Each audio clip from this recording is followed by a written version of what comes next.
Hello, everybody. Welcome to Cow Weekly. I am the Internet's my cow. I shall present to you right now the Internet's Alice Wolf. How are you doing? Hello. Let's see if this goes a bit better than last week. Bloody hell! It was a challenge, wasn't it? It was. I'm so sorry to you and everybody who had to watch. I thought it was a good show, apart from like the persistent crashing of internet and then you nearly spewing up at the end. Yeah. It's that was like the most sudden. I don't know. Well, I'm assuming it was migraine. We don't really know at the minute, but I've never had it come on as quickly as that before, because I was absolutely fine at the start of the show, and start from about 20 minutes in, just started feeling grimmer and grimmer and grimmer.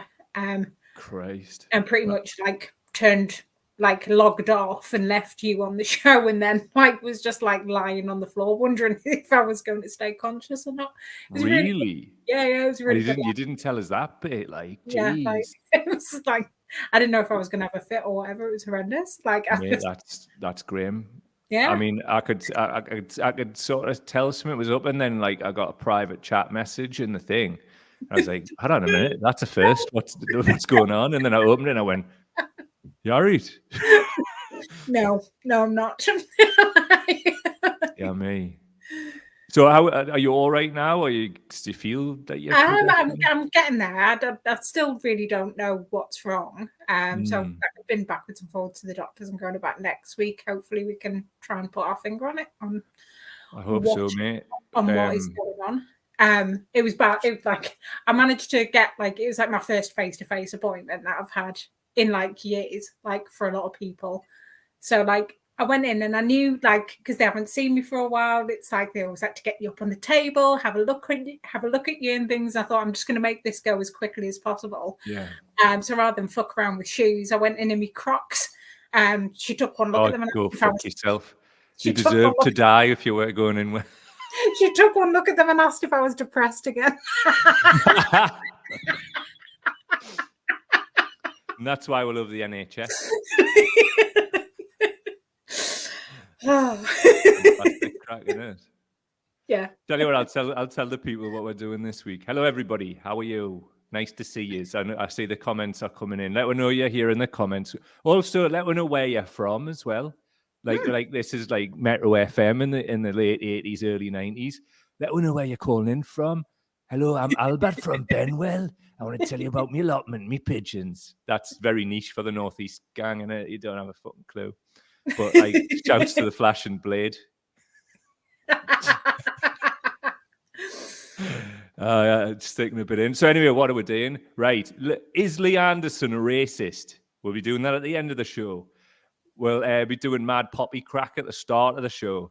And in the middle of the show, you've got something about, which I didn't know about, and this is why I love doing this with you, about attacks on shop workers, which I had zero clue about. But I'm pleased you're keeping abreast of what's going on in the retail sector, because I didn't know.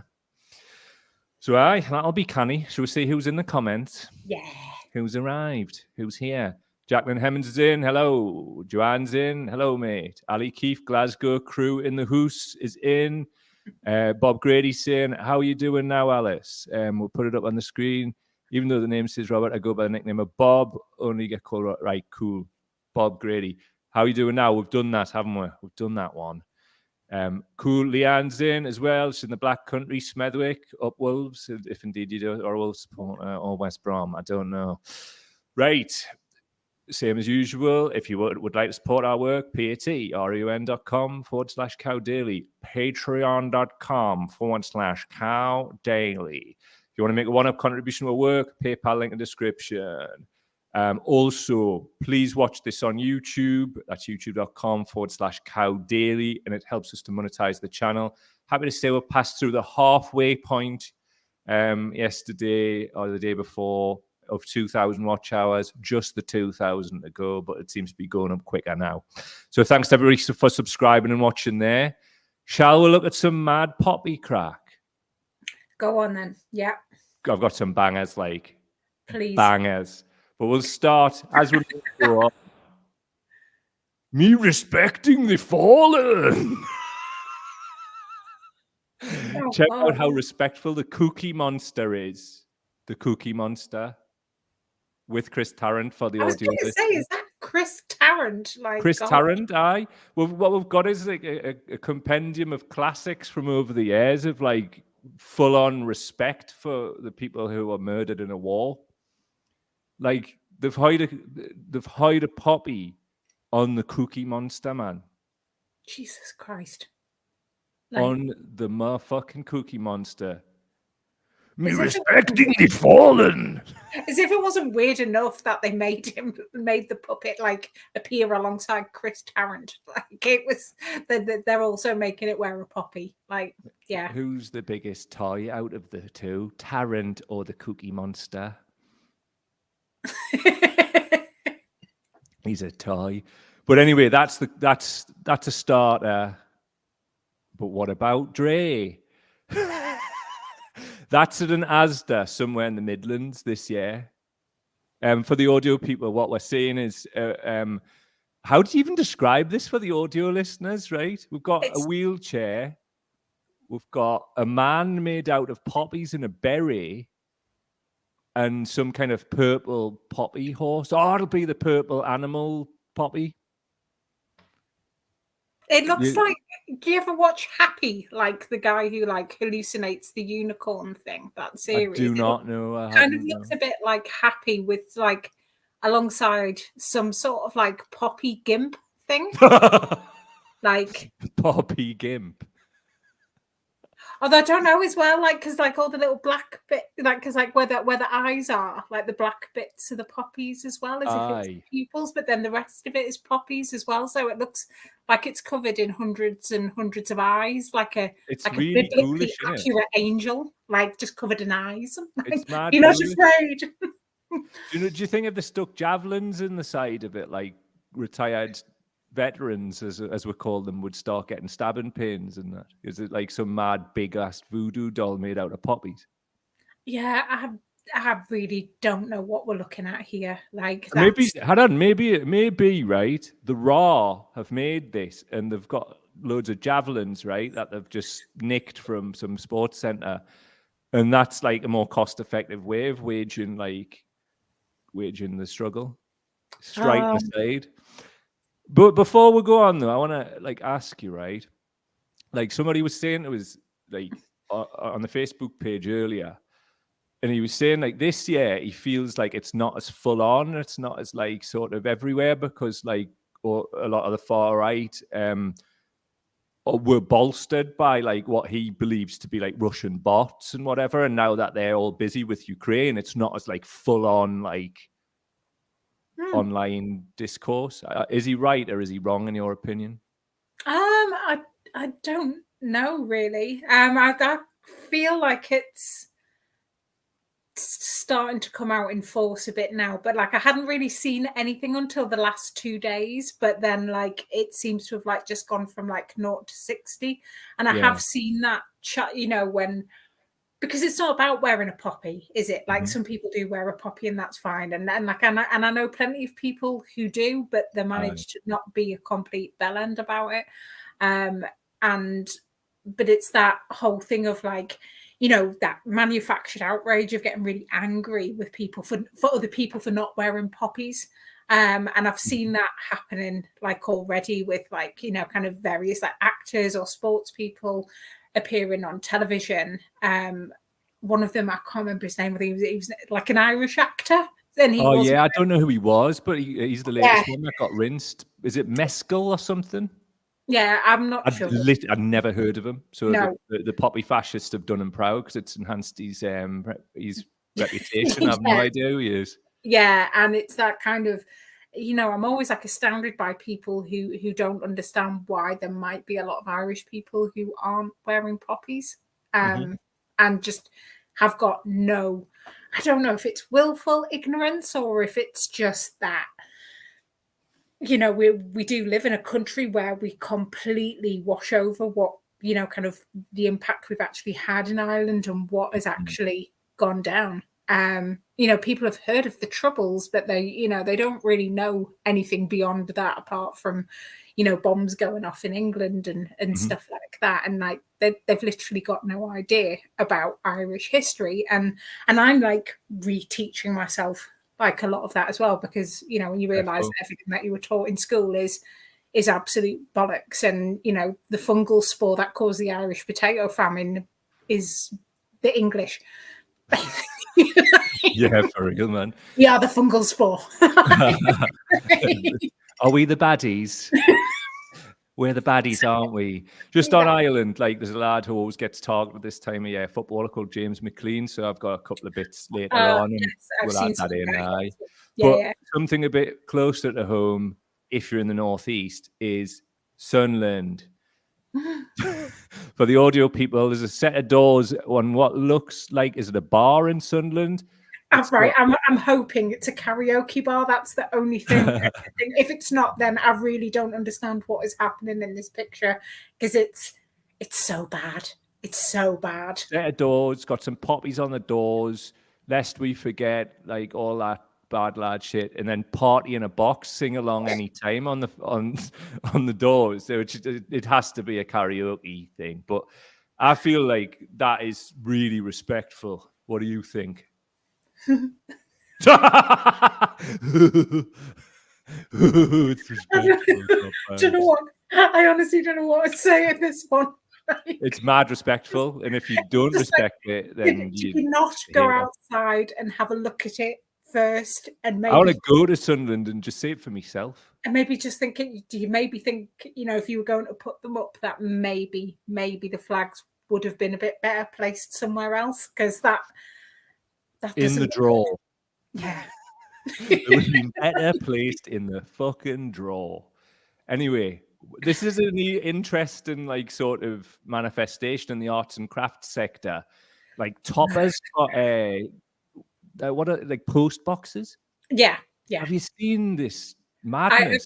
I have seen plenty of these because I crochet, so I'm in a lot of like social media crochet groups where. Are you in Stitch and Bitch? Where people no, where people do stuff like this, and where I live as well, we had lots of them around the Jubilee as well. When the Jubilee was happening, there was lots of Jubilee themed ones that were going on. They're just they're quite popular. Hey, I wonder if is the Queen wearing a poppy at the minute? Do you think? Did they put one on her before they went?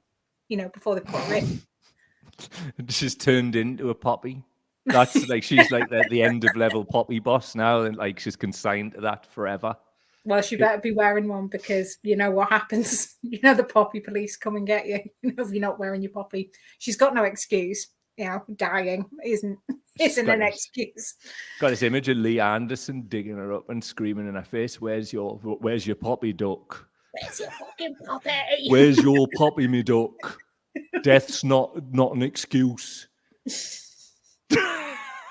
Anyway, right. This other thing of poppy fascism, right? These are a selection of tweets here. Would somebody tell #TestDaily that the leaf of the remembrance poppy should be facing up, not down, actually in the 11 o'clock position, signifying the 11th hour? Thank you. #Strictly. That was enough. November the 5th this year. Another, Andy Bullock, shocked at how many people don't know how to wear a poppy. #poppy. #Remembrance Day. #Strictly. Royal British Legion. We often hear people debating the correct way to wear a poppy, but the truth is, unless you're currently serving, there is no correct way. So I brought this up because it's one of those manifestations of like sort of the of poppycock. It's bullshit. Yeah. Fucking utter poppycock, but you've got these fuckers on and offline. Like, it's the where's your fucking poppy crew in it, but it's just that more tempered sort of, excuse me, would you awfully mind putting it at 11 o'clock because it's not the maximum amount of respect for our fallen. It's ham on rather than gammon. Yeah, no, it's exactly what it is. I've seen it before with Union Jacks as well. Although I really couldn't give a pixie's chuff on what way somebody hangs a Union Jack. it is always funny when you do get some like ardent racists going on about the flag and they don't know which way round it goes either, and always inevitably end up putting it the wrong way round. And I can kind of see the humor in that, but yeah. Same with the American flag as well. There's loads of rules about their flag, which include about not wearing, not having it on the floor, not having it as part of clothing and stuff and things like that. And yet you see people walking around in like stars and stripes suits and like beach towels and stuff and things like that. And yeah, it's crazy motherfuckers. It's manufactured outrage, and we have it every single year with the poppy. Another one here, even closer to home. Abbey Creek of Northumberland itself. That's Hexham. Nice little touch at Hexham races today, and they've stuck a poppy on a horse's tail right next to its arse for maximum respect. Looking at for a second there, fucking hell! Like, I'd just like to point out as well, this poppy on the horse's arse, it's not at 11 o'clock. It's actually more like sort of, what would you say, 10 o'clock? That's not 11 o'clock there. No, definitely not. Double disrespect. And the minute it decides it wants to have a shit, it's going to change time again, because it's going to they lift their whole fucking tail up to do that. And people are having a go. Just Stop Oil for dousing the statue of Captain Tom and shit. Like these motherfuckers are out here sticking poppies on a horse's arse. Mm. Now who's the disrespecter? Right, where's this bus going? There's a bus for audio people here, like a little mini bus. And it's got like a poppy in the digital display with Lest We Forget across something, 1940, 1980, the dates of the war and present day. However, where's the bus going? Is it going to the Somme? Like, where's it? Is it? Well, it tells you it's going to the present day. It says quite clearly. It's going from 1914 to the present day. Christ, you won't get on that bus, would you? Jesus. Fucking hell, stick Lee Anderson on it if it's going to the present day and have Jacob Rees-Mogg drive it. Fucking jeez. What else we got in the poppies? Right, this is ridiculous. Somebody took it on the sly, right? And talk radio and talk TV. Mm-hmm. This is like before you go out into the camera zone, there's a sign with "Are you wearing a poppy?"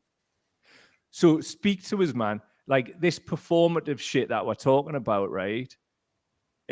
Doesn't that just add grist to the mill of the evidence base for that? Are you wearing a poppy? Like before you go out, like surely if you're respecting the fallen, it should be like foremost in your mind that like my poppy's here. I'm ready to face the fascists that listen to talk radio and talk TV. And I'm ready to tell them why immigrants are the worst thing ever. Because them are the freedoms that I died for and that. Them's the freedoms. The freedom to be a fascist. Fucking, like, what's, are you wearing a poppy? What happens if you're not? Do they not let you on? I don't really understand what the protocol is there. Or Darren Grimes comes running over from GB News, rugby tackles them, starts fucking giving it some of this, and then slams a poppy into their face, then gets chinned. But he's really doing it as an audition because he's been sacked from GB News. So he's trying to get on the only other potential platform for his hatred. Oh, poor Darren. Poor Daz. Do you think he's in a union? Should have joined a union, Darren. Well, to be honest, I think there's more chance of Ayn Rand claiming Medicaid at the end of her life after being a lifelong libertarian ghoul. That'll never happen. Or that actually happened. Anyway, moving swiftly on. This is another part of this these aspects around virtue signaling. It's usually these type of people who are projecting and pointing the finger on the virtue signaling. So this is Paul Bristow MP on Twitter. Let's stop the takeover of our council by a coalition of Marxists, cranks and virtue signalers. Our city is too important to let that happen. I don't know if he speaks like that, but he does now. What the fuck is he talking about? I don't even understand. Is there any context to this? Let me tell you. My point here is, right, he's gone on about virtue signalling. Here he is here. Paul Bristow, MP. Let me read this tweet. In block capitals, lamppost poppies. I have 200 of these bad boys. Bad boys. Bad boys. Oh, Respect maximum.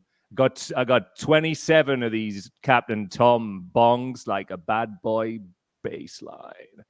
Right, anyway, he says, I have 200 of these bad boys to put up across my city. Where should I put them? If you're a neighbor, would you email me at paul@paulbristow.org.uk? We will get them up and raise money for the Poppy Legion. Here he is here. They will be going up across Peterborough in the next few days. For audio people, here he is, proud as punch, holding a lamppost where he's a fixed one, probably with cable ties.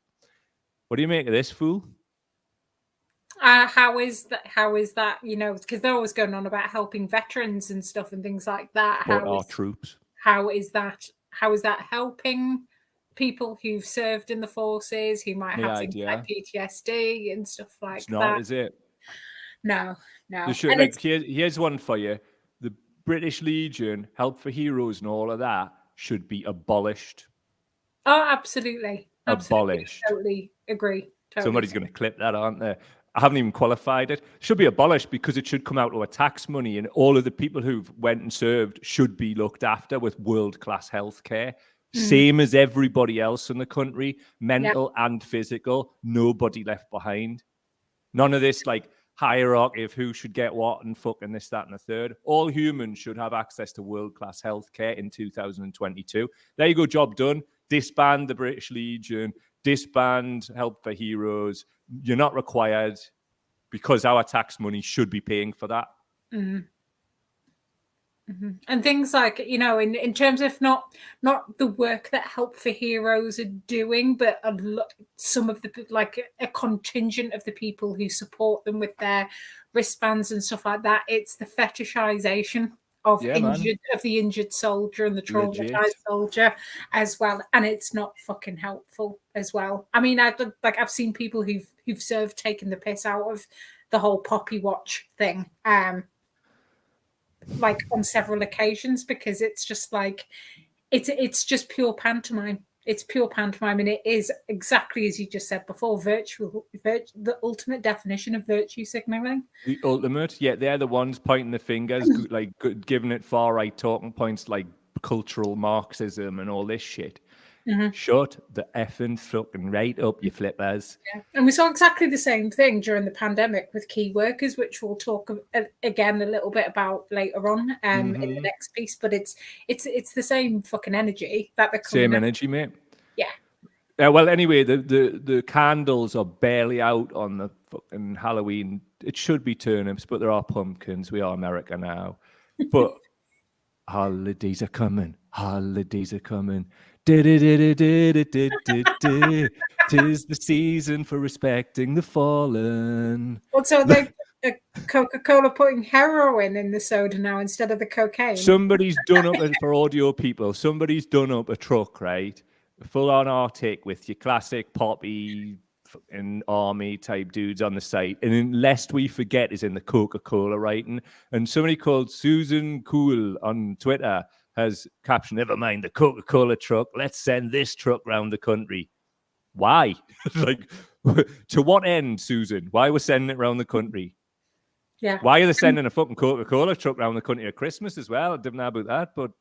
No, it doesn't make sense. And I think as well, we've got to going back to that that fetishization of soldiers in the military as well, is that there's a lot of places now selling poppies which are nothing to do with the British Legion, and actually they're profiting off that as well. Britain First was one of them. They had their own version of like a poppy brooch where they were just raking in the profits. Not one penny of that went to anybody who's ever served in the forces before. It was just Paul Golding cosplaying in his little soldier's uniform, which was hilarious. I'm like, an absolute little dafty, wasn't he? Yeah. We'll pull up a couple more. Hold on, we'll see what we've got. Oh, this is a fucking belt of this, right? All right, a minute, we'll get him up. Right, so this guy here, right, Niall Gardner, used to be one of Thatcher's advisors, and he's a complete far-right dickhead.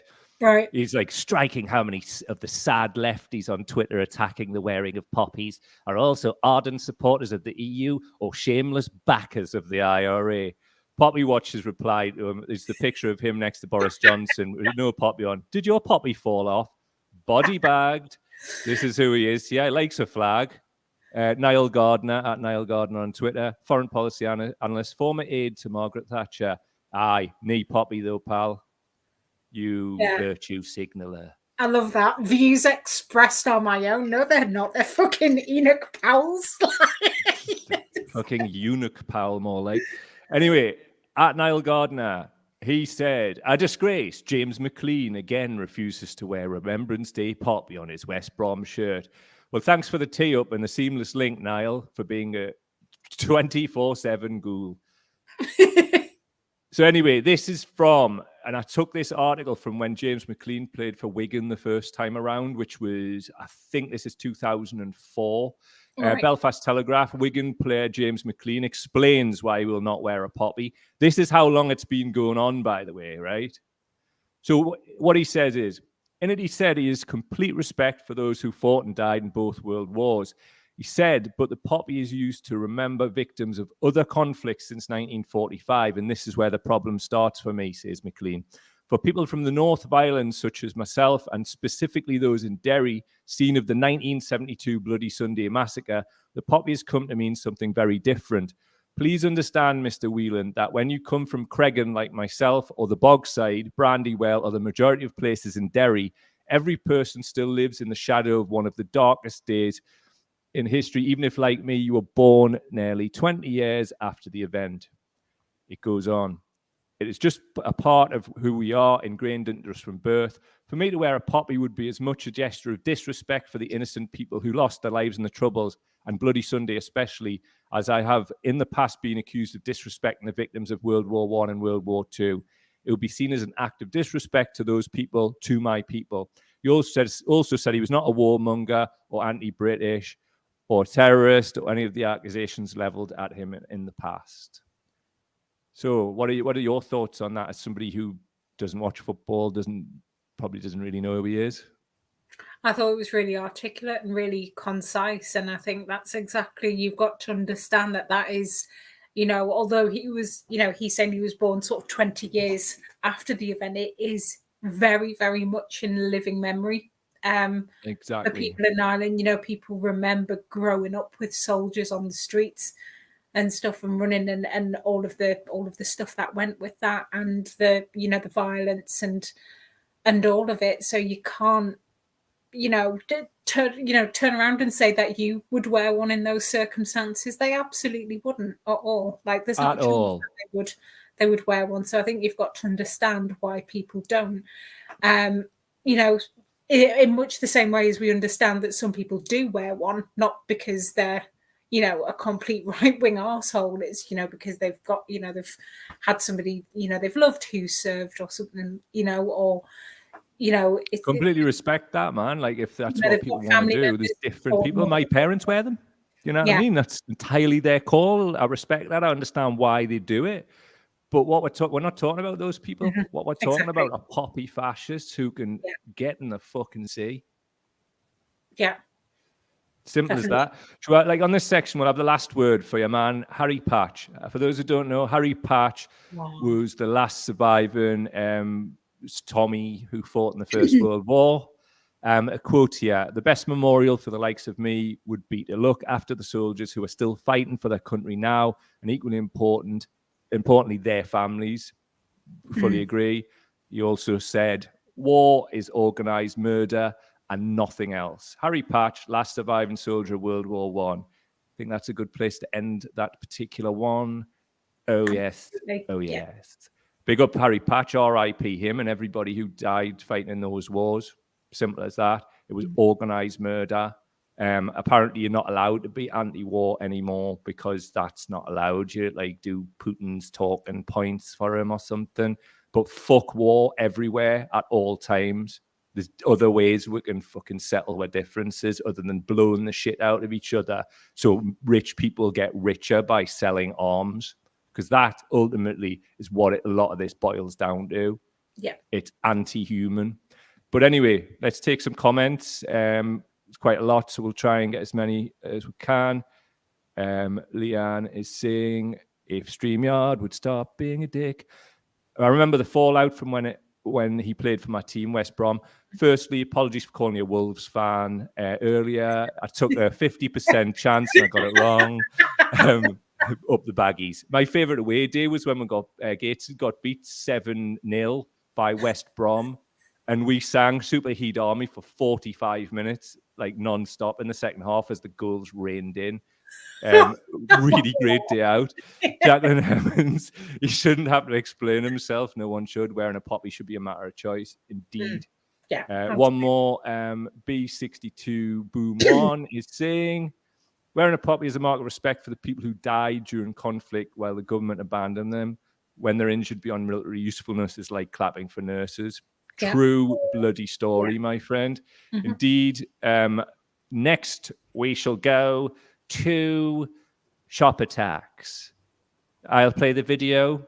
Hello, everybody. If you're just joining this particular clip, this is Shop Attacks with Alice Wolf. Here's a video. As the cost of living rises, we've found a worrying increase in abuse of shop workers by customers.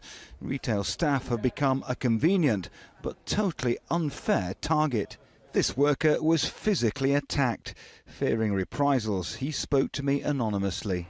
I was pretty shook up. I didn't feel good at all. I was away from work for a good number of weeks. No one deserves to be attacked while they're trying to work, trying to earn some money. I know it could happen to anyone, but it shouldn't. It shouldn't happen to anyone. This employer has CCTV and security, but not all retailers offer such protection. Despite new laws this year that brought in tougher sentences for people found guilty of attacking shop workers, we have new evidence that this kind of abuse is on the rise. Figures given exclusively to ITV News show 90% of retail workers say they've been subjected to abuse from customers, with more than 2/3 reporting this has got worse in the last 2 years.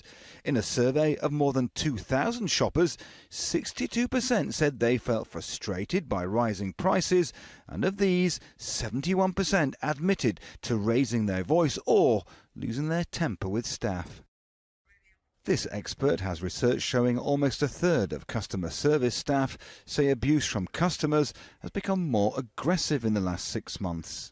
Increasingly worrying, over 40% of those people that we interviewed in our latest study are suggesting that they are considering whether they continue to work in customer-facing roles. In Coventry, this retailer is now seeing abuse on a daily basis. We're governed by the prices that are coming in, right? But it's no need to take that anger out at the people that are working in the store, because it's beyond their control as well. Retail staff are there to help, yet too many are getting the flack. Many customers may feel angry about rising costs, but shop workers should not be paying the price.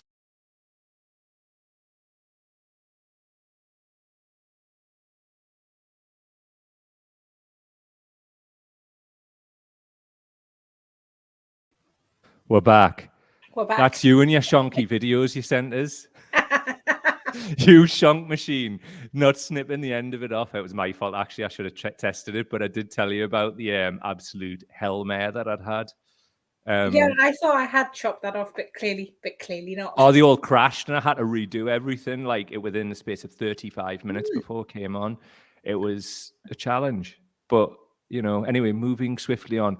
Tell us about the shop attack.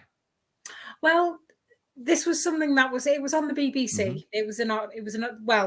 What we've just watched, that was from ITV a couple of weeks ago, but there was an article about it on the BBC news site today. But it was really, really short, and it was really, really vague. But the video we've just seen there gave a little, a few more statistics about the kind of things that we're seeing. Like 90% of shop workers have, experienced abuse, but 70% of them say it's got significantly worse in the last 2 years. And I guess this is something I really wanted to kind of cover for a while, both in the retail and the hospitality industries, because we are seeing, definitely in the UK, but across Europe and definitely in the States as well, people leaving in their droves because it's, you know, it was bad enough before. And I've, you know, when I first started working, it was all because I lived in an area where pretty much the only job you could get was in hospitality. That's what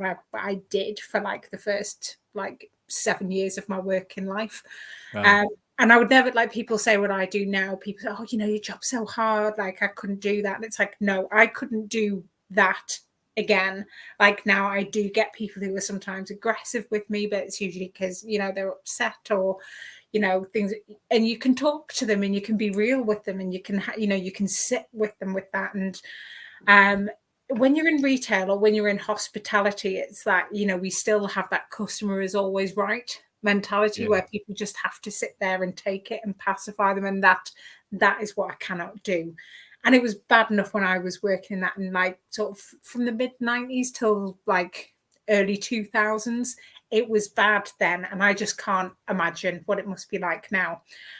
Really good friend of, well, two really good friends of mine, I used to share a flat with them years ago during the pandemic. One of them is a nurse, and the other one works in a like a really, really huge supermarket in the northeast. And the stories that they were giving me, you know, it was, you know, again, they were always like, oh, your job, I couldn't do your job. And then when the pandemic hit, I was like, I really don't know how either of you are getting through this day. Like how you are getting up for work, especially the one who worked in a supermarket. Some of the tales he told of how people were behaving were absolutely wild. You know, during the days where we were having to queue up for our food, it was like, you know, before the shop had opened, the queues forming outside and people, like literally customers trying to rip open the automatic doors before the store had even opened, and them trying to restock shelves and, you know, walking through the aisles with like large trolleys full of produce, and those trolleys being empty by the time they got them to the shelves because people were just walking up, especially if it was something like toilet roll, just like walking up and like ripping them off, people getting screamed in their faces and just all kinds of stuff like that. And so we knew that those things were happening during the pandemic. Some of it was reported on. This is again when people every Thursday or whenever it was, like clapping outside, where, you know, some of those people are also going to have been abusing staff when they were going to the supermarket. It's just pathetic. But again, I've got a lot of friends who live in Cumbria and who rely on the hospitality industry, and just saying, as soon as everything opened up again, the bars, just saying people were vile. And again, it's like I find it really shocking, and that we're still seeing a rise of it. But people are saying as well that the cost of living crisis is contributing to this as well, and I think that's what I didn't realize until I was reading the article today, which is why I thought we should cover it, really, because it's something that's always been close to my heart, because I know what it's like to work in that field, and it's fucking grim. It really is. Especially when you got dickheads taking that fucking pain out on you and the trauma. Like, this is what I've been on about recently, about, like, I'll bring the article in a minute, but about like the rebound effect from lockdowns and the pandemic in general and the mental strain. I'm seeing quite a lot of people just completely not acknowledging it because they've went into an overlapping crises after overlapping crises, and the pandemic's not over, so it's all a lot of mental weight. And are people just like sharpening their elbows to the maximum now when they're just like, get out me way, I'm getting me food, you're a fucking cunt, and kicking off? Is that what's really going on here? I think when I was because I read quite a few different articles about it today. I mean, and certainly when I've been in the supermarkets, it's not been so much that they've been so full and people are like jostling over things from what I've seen. But I do think there's, if we're going to relate it to the cost of living crisis, I do think maybe there's been rises in things like shoplifting, and when, you know, staff who are expected to kind of confront people who are shoplifting, and people getting aggressive, and so them being hurt, you know, that way, and just generally people being really obnoxious, you know, when they are, when things aren't. I've seen, because this is what I don't get, and I understand, I found supermarkets really, really stressful during the pandemic. I'm kind of feeling all right about them now.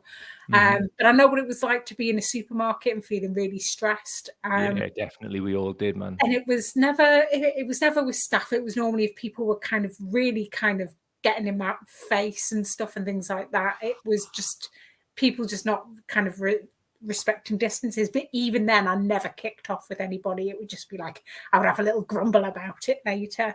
And no matter how things have been, I have never ever like kicked off with a member of staff in a supermarket. I've never kicked off with anybody, but I have a couple of times said, "Look, would you mind just giving us some space?" Do you know what I mean? Like, I think that's perfectly reasonable, and it's something I would do if it was going on, pandemic or not. And if somebody's like writing me personal space, I'm just like, just get yourself away, pal. Like, what's going on? Yeah, I just feel like they're going to pickpocket us or something's going to happen, and like I'm then going to go to DEFCON 5 if I'm touched. So it's. I think the closest I've ever got was telling a self-checkout machine to fuck off once. Which I think again, and it's just beeping at you. It's like a Morse code for go fuck yourself, Doc. Anyway, well, do you want some material? Yeah. Shall I read this, or do you want to read this? What do you want to do? Can you read it all right? Yeah, so this is the one from this morning. In shop workers abuse, I've had things thrown at me. And this is got a picture of a woman with a caption underneath saying Jane has been sworn at and threatened in her job at the supermarket checkout, which is just really, really standard. I think as well. This is from a different article as well, but I think it was kind of all came up as part of the same thing. So we've got Scottish Green MSP Maggie Chapman is working with Unite Hospitality and other stakeholders to prepare a members bill applicable to all new liquor licenses. Unite's campaign that was motivated by an incident in 2021 when a Unite activist was sexually assaulted on her way home from work after midnight. Ms. Chapman said, intimidation, abuse and assault are all far too common in the hospitality industry, particularly when low wages and poor conditions are so prevalent in the industry. Many are forced to spend their shifts wondering how they will get home at the end of it. Wow. As well. And I think if you've worked in bars and stuff and things like that, that's, really, really a common thing because you do.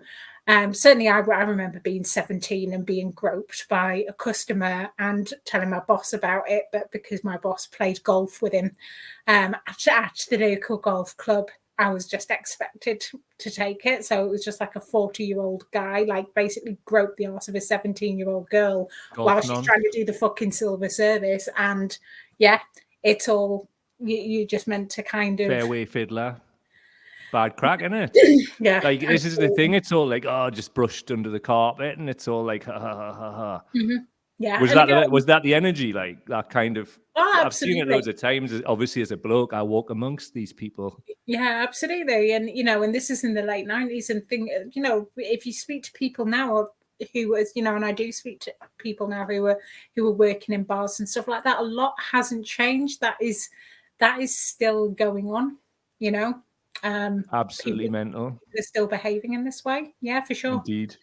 Anyway, let's. Yes. So this is, and I deliberately, this is an older article, and it's deliberately older, because this is obviously something people have been talking about for a long time. It's not anything new, but it is something because of certain, kind of factors where we're experiencing is getting worse.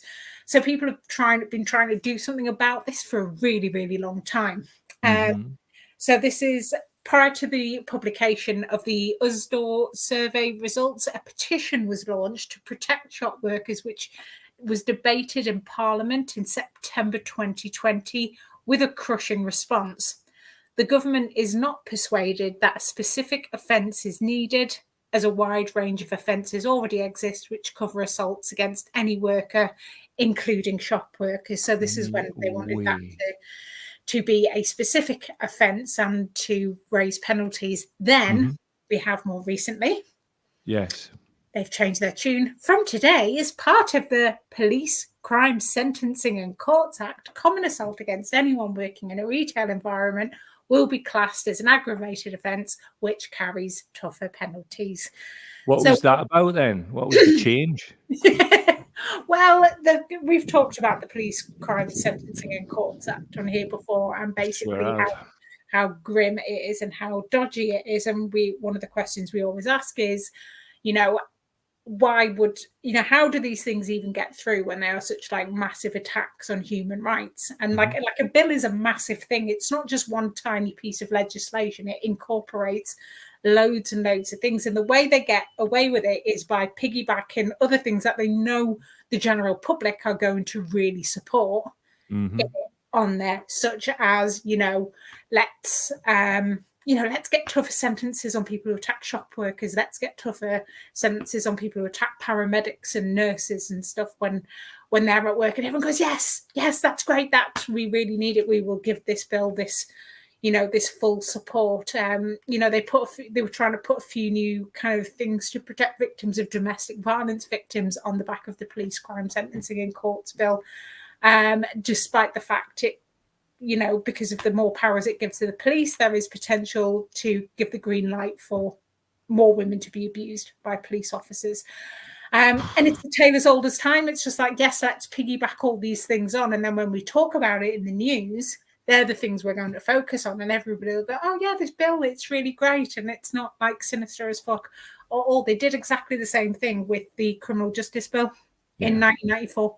That was the same kind of things that they were doing there. That bill wasn't just about raves and stuff and things like that. They put all kinds of stuff in there, which had a lot of public support because on the surface, they appear to make common sense.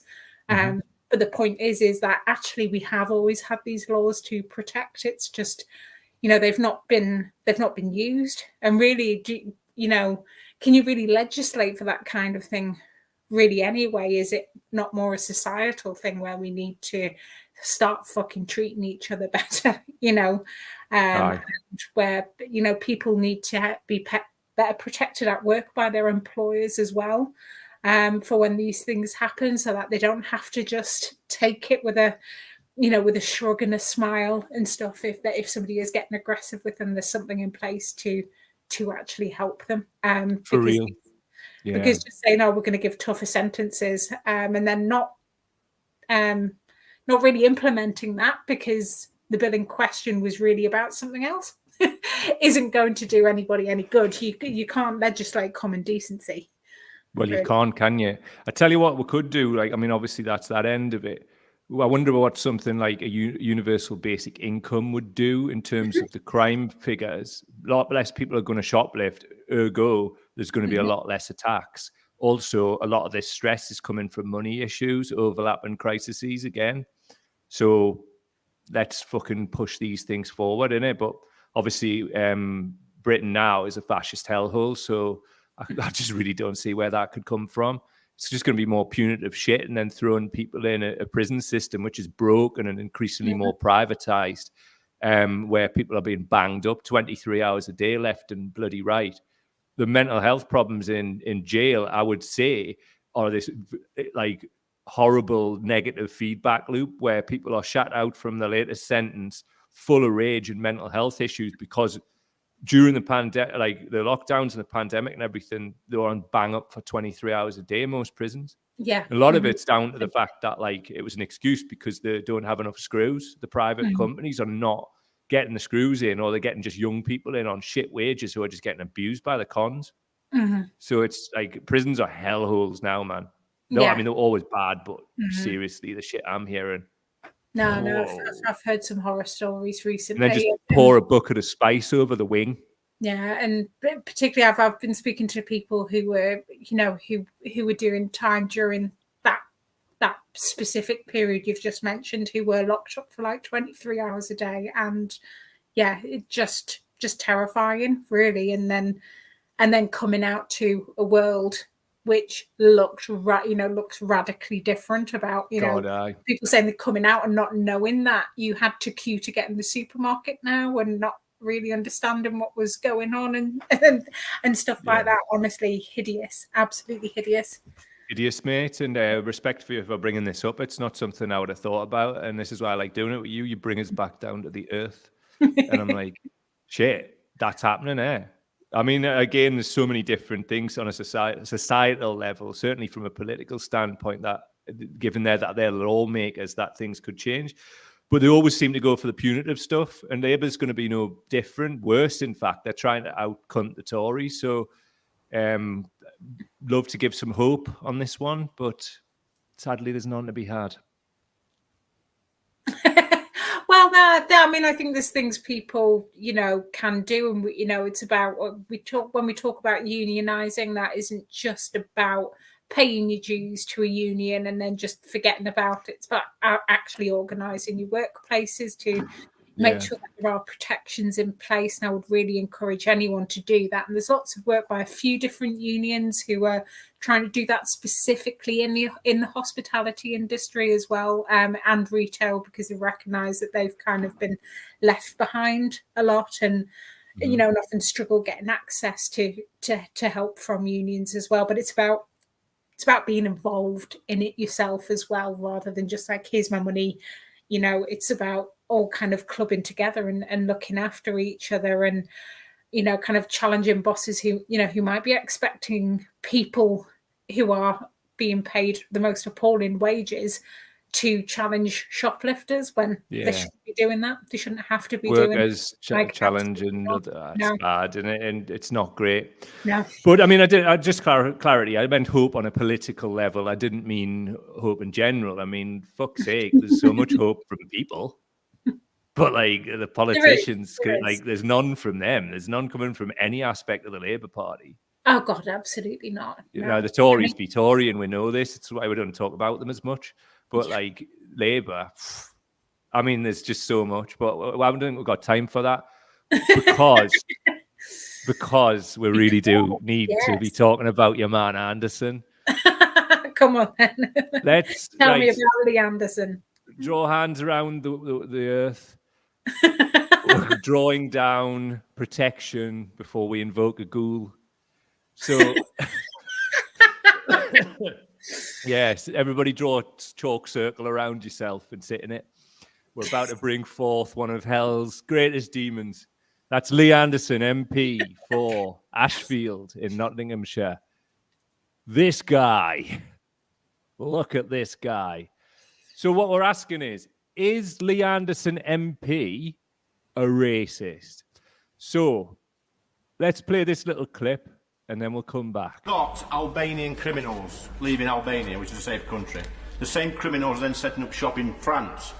They're then leaving France, which is a safe country, and coming to the UK across the channel. And then when they get this accommodation, we've got the opposition parties saying the accommodation is not good enough for them. Yeah. Well, does the Home Secretary agree with me?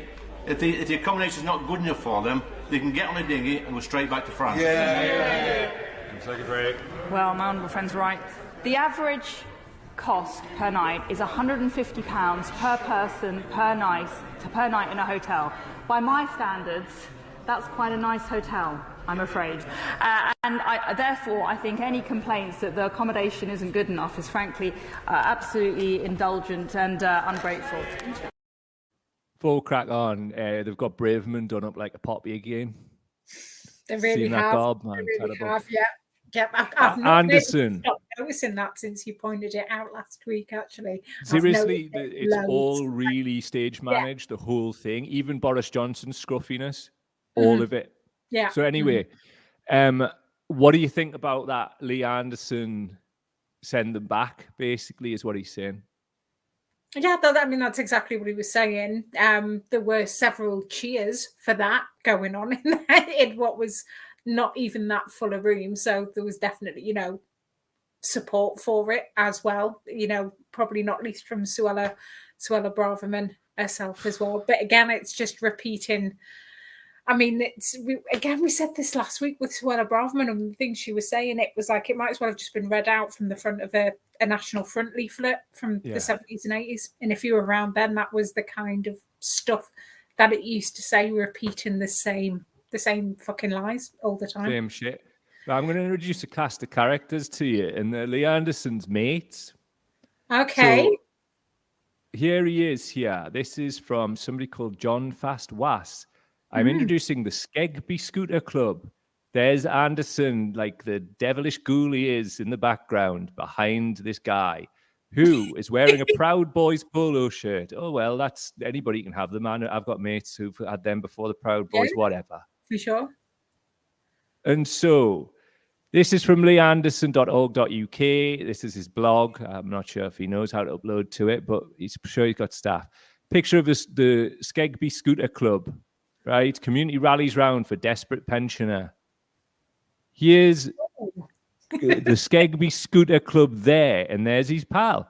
Just setting the scene. There's definitely the Skegby Scooter Club on leeanderson.org.uk, isn't it? It's definitely that. So, from Private Eye magazine, racism needs stamping out in all walks of life, declares Tory MP Lee Anderson, who praised a white pride far-right stalwart of one of the top lads who make me proud of his constituency. Full story in the new Private Eye, which I do have, and I'm going to read out for you in a minute. Oh. Here he is here. Same guy, wearing a no remorse white pride t-shirt and the white pride cross in the middle. So we'll just take a little break from this before I reveal more. What are your thoughts about this at the moment, Alice Wolf? Yeah, it's the white pride t-shirt, isn't it? It's just it's Bit not of a giveaway, it's not even a dog whistle at that point, is it? It's just a scream. It's a fucking foghorn. Yeah, absolutely. Yeah, didn't know this about Lee Anderson. Obviously knew he was just a bit of a wrong. I thought he was right. I thought he was a Labour MP. Well, he did used to be with the Labour Party. He worked in Gloria Del Piero's office. Right. Okay, so I just thought I'd made this. I was like, is he a Tory? I thought he was Labour, but the plot. Well, actually, on that, we'll come in with this bit just to give you a bit more of a background about how much of an absolute bell sniff Lee Anderson MP is. When he jumped ship and he actually stood against Gloria Del Piero and Ashfield, and he won on the Brexit tip. It's quite a similar style of like ex-mining community to Laura Pidcock, Northwest Durham, similar kind of situation, very sort of like Brexit focused and whatnot, right? Okay. This was something that Lee Anderson did in the 2019 election campaign, and I just want to, as I say, widen the bell sniff quota. Check a move. Lee Anderson, your parliamentary candidate for the Conservative Party at the next general election. And what I'm about to say is my own personal opinion, nobody else's. I stood on this spot a few months ago banging on about nuisance tenants throughout this lovely estate on Carsick and the fact they were making people's lives a complete misery. Now I've been banging onto the council, banging onto the police about getting these nuisances evicted. So hopefully over the next few days we might see something. Now people say to me, but they've got to live somewhere. That's right. So my plan would be, and again this is just my own personal opinion, is that these people who have to live somewhere, let's have them in a tent in the middle of a field, 6 o'clock every morning. Let's have them up, let's have them in the fields picking potatoes or any current seasonable vegetables, back in the tent, cold shower, lights out, 6 o'clock, the same the next day. That would be my solution. Welcome to Nottinghamshire's fascist Tenko camp. He's talking about having like work camps for That's exactly what he's talking about. Yeah. He's also doing it to play up to his fucking Raj pals. Also in that campaign, he was caught belling one of his pals after that video, and he was like it attracted like a press crew doing like a fake door knocked on his door, and there was like the reporter was like, "Oh, what do you think of his comments?" And he was like, made behind the door was, "Personally, I'd have them with a cat of nine tails. I would go much further than that." And then he was clamped. He'd rang him up, and he didn't realize he was on a hot mic. Oh. And he was like, yeah, just make it look like you don't know us. Just make it look like you're not my friend. And he's like, yeah, all right, no worries. Right, cheers, me duck. See you later. And then that was it. Jesus. God, absolutely out of control, isn't it? Yeah, it is. But again, we see that on Question Time as well. How many times has this happened on Question Time when they've had the fake guest in who's like turned out to be fucking one of Boris Johnson? Like so many times, hasn't it? Anyway, there's the no remorse white pride guy again, just so everybody's seen it. Next, so anyway, this is from the Private Eye article. So another Labour MP has the whip removed for alleged racism. Tory MP Leah Anderson commented on Facebook after Rupa Hack was suspended for her remarks about Kwasi Kwarteng last month. Racism needs stamping out of all walks of life, he says. How's that going in his own walk of life in Nottinghamshire constituency of Ashfield? In local newspaper columns and on his Facebook page, Anderson regularly boasts of his close connection with the Skegby Scooter Club, and particularly by leading member Martin Fluke Dudley and Roy Stark. Special mention to Roy and Fluke, he wrote after a club event in June, praising them as top lads who make me proud of Ashfield. In August, he informed readers of the Chad, a local paper, last week I attended the Skegby Scooter Club's East Midlands Scooter Association night, where over 1,100 scooters were on 100 scooters on display. It was an honour to join Fluke, Roy, and all the scooter lads. What he never mentioned is that his old pal Fluke Dudley pictures a veteran far-right stalwart who wears T-shirts proclaiming no remorse, white pride, has an Odin's cross, a white power symbol tattooed on his leg to make sure everybody can see it. So it goes on. He was also wearing a black and yellow Fred Perry polo shirt, which obviously is associated with the Proud Boys. Last month, the MP and his beloved scooter lads jointly hosted a pub evening to raise money so that Jake Stark, son of Roy, could go to Italy to fight in a mixed martial arts championship. This is yet another example of the great things that people from Ashfield do, and it is something I am more than happy to support, Anderson wrote. Among the great things to be found on Roy Stark's Facebook page is a post consisting of the slogan, White Lives Matter. Perhaps Anderson is unaware of the attitude of his shaving-headed chums, or perhaps not. On Facebook in June, he posted a photo of Fluke in the white pride shirt alongside a few in the white pride shirt. A few of the members of the club, proper people with with heart of gold who love their community. The MP wrote, "I'm deeply humbled to represent you all. Honestly." Represent you all, really. Just especially the white people. Yeah, no, and they're the ones who are wearing the white, the white pride T-shirts.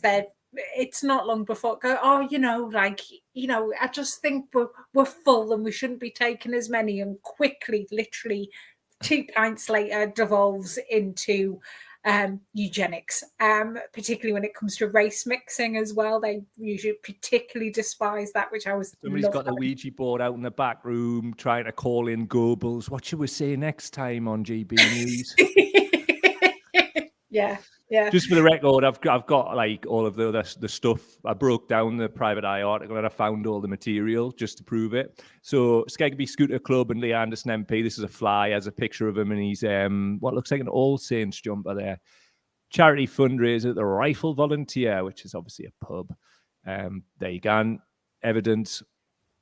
So further examples of Leah Anderson, just so we can get a full picture, you understand. This is from his Facebook post. He posted an article, Labour MP Dawn Butler accuses Met Police of racially profiling her. And Leah Anderson has captioned this, "Don't you just get fed up with this nonsense?" Now, some of the comments are here, right? I'll not bother with their names, but here's a selection. Policemen upset her because they didn't kneel before her. Playing race card, no need for her bad insults. You don't get this from other people being stopped. I think a lot of folks will feel the same. She was always ranting during the election processes.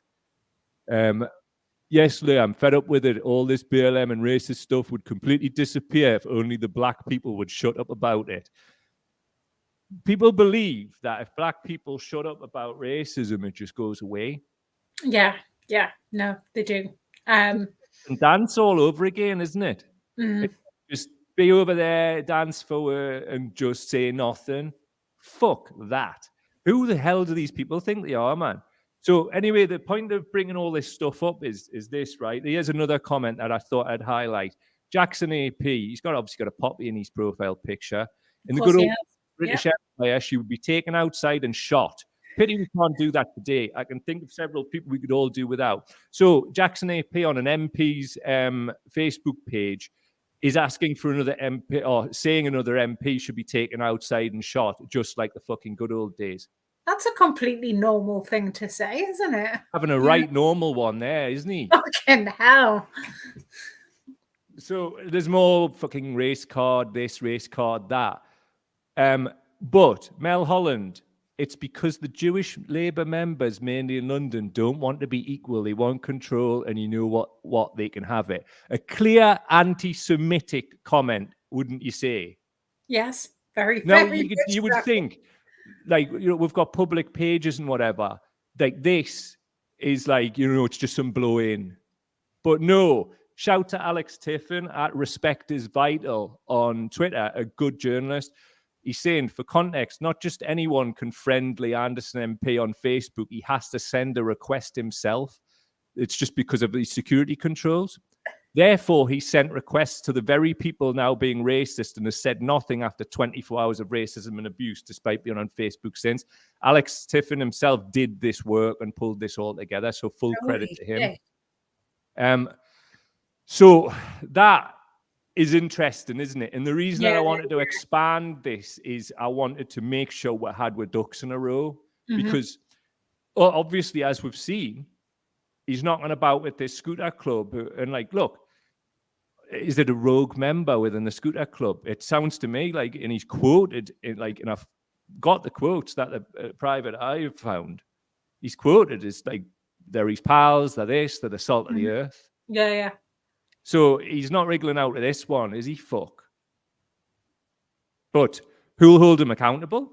I was going to say, because that's quite damning, really. It's, because normally with a comment section, I'd say, you can argue that, anybody can, pile in, and we do see different comment sections that might get dogpiled by certain groups, depending on what the content is. But that one can't. That's not just anybody. That's obviously people he's kind of known and approved of. So, and it's not just one random comment as well. When you looked at that, it's one after the other, and they're all different names as well.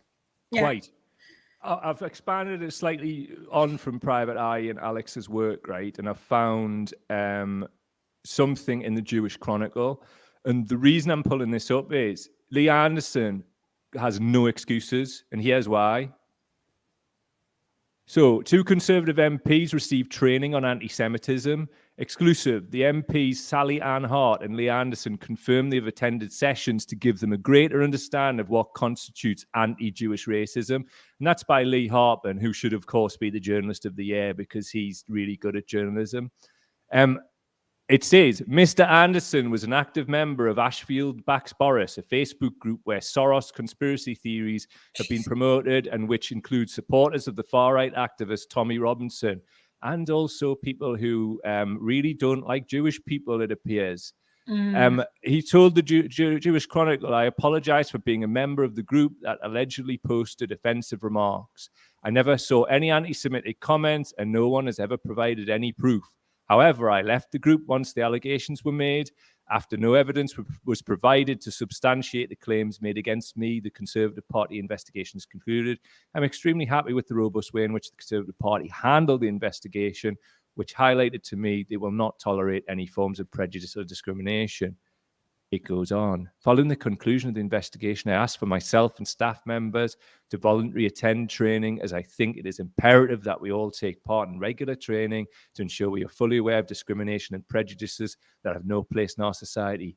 Conservative spokesman said, Lee Anderson and Sally Ann Hart have apologised and have been reminded that as MPs, they are expected to hold themselves to higher standards.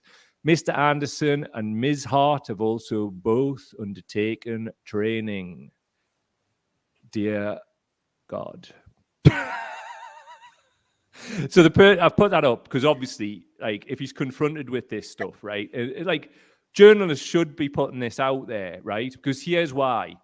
Anti-Semitism is a problem. We've been told it's a problem. And it's clearly a massive fucking problem given the whole Kanye West situation at the minute. Yeah. What the shit he's coming out with. You need to shut the fuck up. But however, Lee Anderson isn't a hop, step, and a jump. He's knocking about with the scooter club with the white pride people. He's got this background. He's just stood up saying send them all back in Parliament this week. And then all of this other carry on here. And I haven't got it confirmed, but this is his fucking caravan. That's not his caravan, but it's just could be his caravan quite easily, couldn't it? It could. Yeah. No, when we've seen other MP, particularly kind of allegations of anti-Semitism, you'd think that Westminster would be all over this, but have we really heard anything? No, I mean, Westminster, where the fuck's Fleet Street? Like, do you know what I mean? Like, geez, Yeah. man. Like, Fleet Street were all over the Corbyn's Labour Party. Like, where you now? Anti-Semitism hasn't gone away. Kanye West and Kyrie Irving in America is happening now. So it is important. Very. So let's fucking do something. You know what I mean? Get all over Lee Anderson. He's clearly got questions to answer, and he's done the training. So he's got no excuses, has he? Well, no. I guess what he needed to do is actually go and, spend a festival with some Jewish people who the tabloid press deemed to be the wrong kind of Jews, because that's not anti-Semitic at all. The ones who had the anti-capitalist beetroot. It's like, oh no, he's like, no, you shouldn't be hanging out with them. They're the wrong Jews. What? How is that an okay thing to say? No, it's not. Wrongin', isn't it? Absolute wrongins. Weird. All wrongins from top to fucking bottom. Indeed. And he needs to be hauled over the absolute fucking coals from this. And as far as I've seen, like, because I've amalgamated a lot of different stuff from different bits of research, right? Like, this has been going on. It hasn't just happened. And he's standing up this week, right? Everything before, like, we've presented has happened before this week. And he's literally saying, send them all back. Like, he's to the right of the National Front at this point on many things. Yeah, absolutely. So at what point can we call these people fascists? Like, when can it be done? Yeah.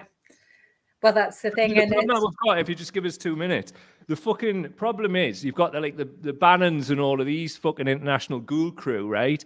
Who are just like trying to like change the meaning of words and language. Yeah, I was about to say it's total doublespeak, isn't it? Completely. Yeah. So this kind of connects into a lot of that.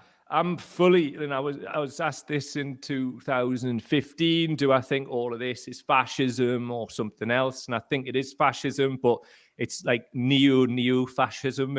I don't think there's a term for it yet that I've found, at least, that anybody's coined.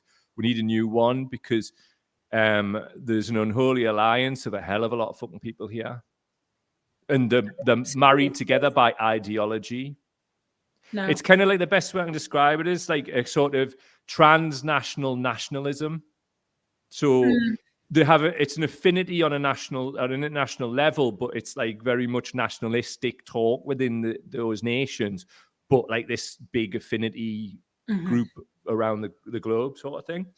Yeah, absolutely. And they'll talk, they'll always kind of bring it in. It's when we say dog whistles, what we mean by that is just, using certain buzzwords, which on the surface, they don't particularly sound like they're dodgy or hateful in any way, but you pick up and there's a subtext. And one that fascist groups and far right groups do a lot is policies about family. And family, and everybody loves family, don't they? And it's like you can't be upset by things like that. But when you start unpicking it, then that's when you realise it. It very, very much excludes, gay or the gay community and the queer community. It might, if they're going to be really blatant about it, might start, talking about race mixing and stuff like that as well, and that whole kind of like eugenics shit. And stuff like that. And that's what we mean by dog whistle, just in case, because I use that term quite a lot. And I appreciate not everybody might not know what I'm banging on about. And that's what it means. But that's what they do. But, we always say if somebody turned around and said, we're going to take every single one of your rights away as a human being, it's, we're going to, even capitalism, say a very small percentage of the world are going to be really, really rich while most of you are going to struggle more and more throughout your life. You go, no, that's bullshit. But it's never sold to you like that. And everything's, and that's what fascism is. It markets these things to you. It markets these really fucking awful ideas, which are going to ultimately destroy you and your communities, but say they're going to make things better for you yours by sorting out these other people who've been marketed to you as the enemy. I mean, look at the sort of climate denialism, right? It intersects like a virtual perfect circle with these type of people and their beliefs. And we've seen quite a lot of it over the course of the pandemic. And it seems to have done is like delegitimize any kind of like opposition, because it's this whole you're outside of the circle and you're a traitor. So we are traitors because we're anti-English, and it's the playbook that's happened since time immemorial. Well, since there's been left and right wing, that the left are the ones to blame. Like these people are the traitors who can just basically get in the sea, in the dinghies with all of these people that we also hate. That seems to be what it is. And it's an amalgamation of different strands of hate. And they're having their strings pulled from the top down. There's one of the things that I just wanted for the record to complete this piece, right? Leander MP, and this was when the whole Boris Johnson was coming back or not, right? Boris Johnson linking into the Bannon network. My choice, Boris Johnson just called me. That would have helped Anderson's ego. We've had a long chat about everything past and present. My inbox is full of bring back Boris. I'm drawing a line under it. Boris has my support. He writes really weird as well, doesn't he? Yeah. Also, the final thing. This is the very definition of being a cry bully. We've presented all of this information, which shows the type of people that he hangs about with. And who knows? Is he a racist? I couldn't rightly say. Daily Mail. How the far left's vile hate drove me, a Nottingham Biner, from working for a Labour MP to stand as a Tory in the election, by Lee Anderson, Conservative candidate for Ashfield, for the Daily Mail, 19th November 2019. This obviously fitting in at the time with all of this, like keep the far left out narrative that was going on. Meanwhile, your man Anderson there had some anti-Semitism locked and loaded in his back pocket, just ready to go. But it's the left who are the anti-Semites now, apparently. Fucking hell. The far we live in a shithole. An absolute fascist lie bag.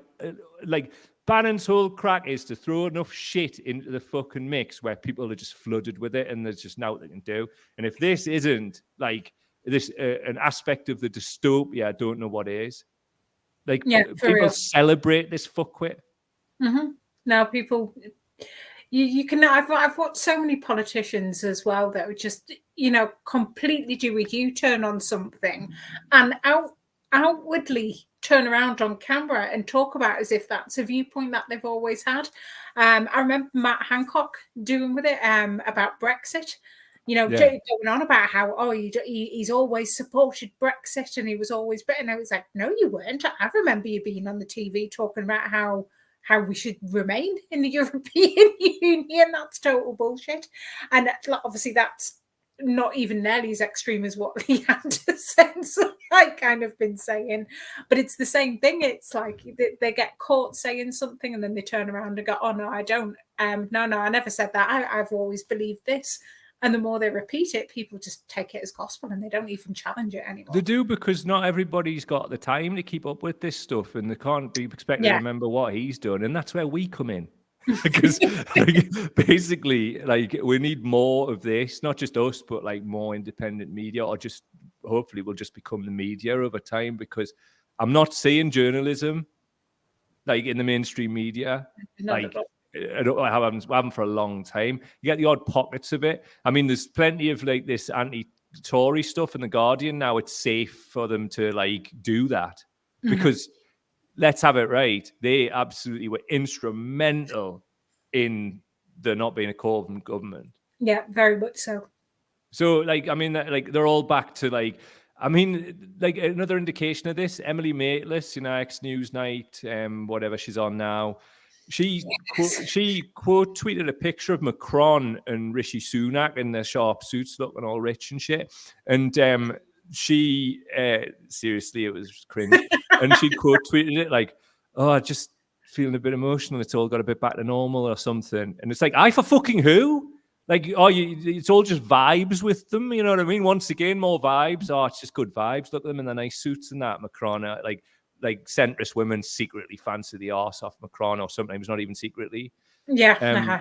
There was that whole dishy-rishy thing as well, and it's just cringeworthy fucking bullshit. It's about cringeworthy. how people look rather than what they do. So which part of like the evil that Rishi Sunak's unleashed on working class people are you comfortable with, Emily? That's what I mean. Fuck the media, man. No, for real. Like, Apart from us and the others, but like the bad ones. And then apart from apparently the one who got suspended for being gleeful. There's something that Boris wasn't coming back to. Apparently that was, not unbiased at all. And then she got suspended. But like, that's fine. Fuck them all.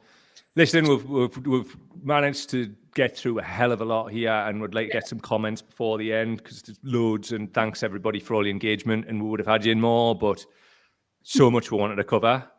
So what we got? Who we got? Michael Sheldon. Ding, ding, ding. Come on. Oh, fucking hell. Here we are. He's still right wing. He's halfway between the National Front and All Out War. What about that? Baldy Nuts is here. What we got? Oh, no. Steve Jackson. Good work tonight, Mike and Alice. This level of crap should not go unnoticed. Cheers, Steve. Much appreciated. Yeah. Baldy Nuts. What's he got? Sally Ann Hart can fuck off and all the abhorrent fashion. You've got such I like swearing. As always. Oh, we've got a spam bot in, sexfind.info. Don't click it, everybody. MTB Matty. I'd love a caravan, me. Get you someone. Yeah. Get you like the Weedmobile. Get Betty in there. Was Morris to finish it off? It's called You Are Fascism as described by Umberto Eco. Nice one. The term, right? We'll look into that. I was about to ask you if you've got a pen, Alice. I've moved all the stuff back up to this place because I thought it would stack in the back there. Oh, amazing moment. Amazing. It's all right. Guess what? The brilliant thing is, this is being recorded. I've had a mare at the end there, haven't I? I'll look into that tomorrow when I'm having my research day. I don't have a pen, unfortunately. Well, it would have been. I wouldn't be able to get it off you, would I? Right. So thanks everybody for being here, and also thanks for all of your positivity and your contributions in the comments as well. Sorry we couldn't get through everybody's, but we're starting to see like the real growth to the next level, and more people are getting involved, and we love it, and it's brilliant, and it's fantastic, and it's super. Yeah. What have I got for you at the end? Usual, patreon.com/cowdaily, patreon.com/cowdaily. Support the work of true journalism in the UK and hold fascists to account.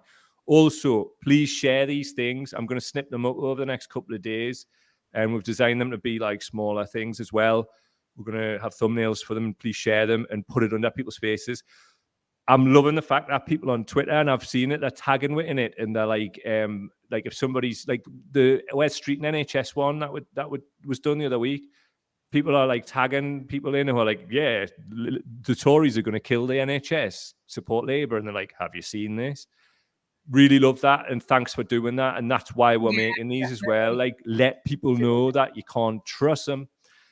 Can't trust them. Please share those things, but not this stream. Anyway, thanks, Wolf. I'm not going to do this final thoughts thing because every time you're on the spot, you feel like you're awkwarded out by me going snarf what you got to say for us. So we'll not do it. Yeah, and then I'll just babble and say something like, "Be nicer to your self-service checkout machines and don't be kind." Oh, God. Be kind, everybody. If you can be anything, be kind. That's exactly the type of things people say, like Lee Anderson, while he's going off doing dirt. Yeah, if I start coming out with vapid sound bites like that, just have me melted down into glue at the Nacky Yard or something. It's just, there's no hope. Big up everybody with love in their hearts at all times. Anybody else? Fuck you. I hope your next shite is a hedgehog. See you later, alligators. In a while, Peter Friles. Bye.